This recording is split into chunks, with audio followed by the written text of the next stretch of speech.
Siran from grade standard. I am from Kanavasali. Today we are experiencing Vivekananda memory. ಹಾಗೆ ನಾವು ಇಲ್ಲಿ ಬಂದಾಗ ಮನೆಯಲ್ಲಿದ್ದಾಗ ಜಾಸ್ತಿ 7:30 ಆ ಥರ ಎದ್ದೇಳ್ತೀವಿ. ಇಲ್ಲಿ ಬಂದಾಗ ಅದೇನೋ ಗೊತ್ತಿಲ್ಲ 5:30 ಎದ್ದೇಳಿದ ತಕ್ಷಣ ಎದ್ಬಿಡ್ತೀವಿ. ಅದು ಕಲಿತೀವಿ ಅಂತ ಒಂದು ಬೇರೆ ಇರಬೇಕು.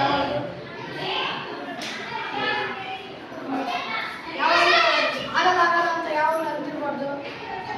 ಆಗುತ್ತೆ, ನಾವು ಮಾಡ್ತೀವಿ, ನಮ್ಮ ಕೈಲಿ ಆಗುತ್ತೆ.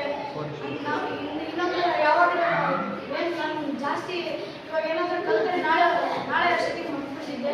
ಇಲ್ಲಿ ಬಂದು ಎಲ್ಲ ಟ್ರಿಕ್ಸ್ಗಳು ಹೇಳಿದ್ರು, ಆ ಥರ ಎಲ್ಲ ಕಲಿಸಿದ ತಕ್ಷಣ ನಾವು ಏನು ಗುರುಜಿ ಅವರು ಕರೆಕ್ಟಾಗಿ ನೀವೇ ಕಲಿಸ್ತಾರೆ. ಅದು ಚೆನ್ನಾಗಿರುತ್ತೆ. ಇವೆಲ್ಲ 10 days ಆರಾಮಾಗಿರ್ಬೋದು. ಒಂದು ಸ್ವಲ್ಪ ಅಷ್ಟು ಸ್ಟ್ರಿಕ್ಟ್ ಆಗಿರಲ್ಲ. ಏನಾದರೂ ಸ್ವಲ್ಪ ಕಲಿತಿರ್ಬೋದು.